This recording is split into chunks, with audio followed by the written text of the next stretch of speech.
Assalamualaikum warahmatullahi wabarakatuh. Halo guys, jumpa lagi bareng gue Faris Sursanto. Kali ini kita akan ngebahas mengenai berita yang lagi trending ini, mengenai proyek kereta cepat Indonesia Cina. Proyek ini kereta cepat ini akan menghubungkan Jakarta itu dengan kota Bandung.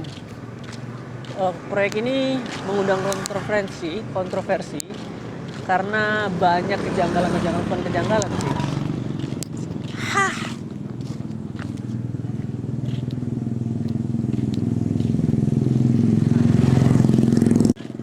Assalamualaikum warahmatullahi wabarakatuh. Halo guys, ketemu lagi bareng gue yaitu Assalamualaikum warahmatullahi wabarakatuh. Halo guys, ketemu lagi dengan gue Faris Sursanto.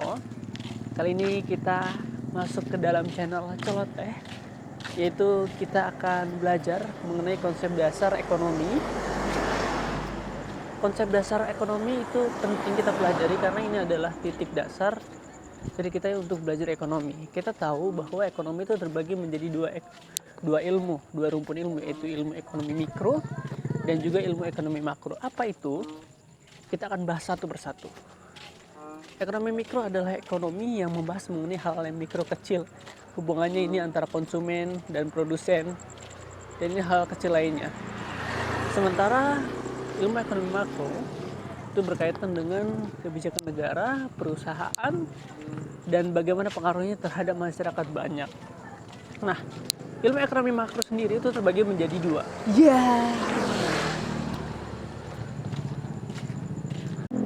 Assalamualaikum warahmatullahi wabarakatuh. Halo guys, ketemu lagi di Faris Sursanto. Kali ini kita akan belajar mengenai ekonomi. Apa yang kita pelajari? Yang kita pelajari yaitu adalah mengenai inflasi. Kenapa ini penting? Baik, kita akan mulai ya. Yang pertama, apa itu inflasi? Inflasi adalah kenaikan harga-harga barang secara umum. Dan ini biasanya dalam jangka waktu tertentu, tidak secara tiba-tiba. Kenapa ini penting untuk dipelajari? Karena inflasi ini berkaitan dengan daya beli masyarakat. Ketika inflasi itu tinggi atau cepat, itu akan menyebabkan daya beli masyarakat menurun karena harga-harga naik. Dan dalam jangka panjang ini bisa jadi akan mempengaruhi stabilitas ekonomi. Atau bahkan tidak berlebihan mengatakan ini akan berdampak kestabilan negara secara umum. Karena kita tahu kalau harga-harga naik, otomatis tingkat stres masyarakat itu akan meningkat. Dan tentu ini bisa jadi akan terjadi instabilitas.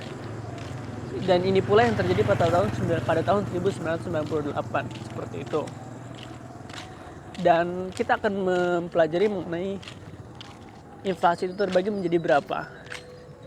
Yang pertama itu adalah imported inflation atau inflasi yang disebabkan oleh barang impor.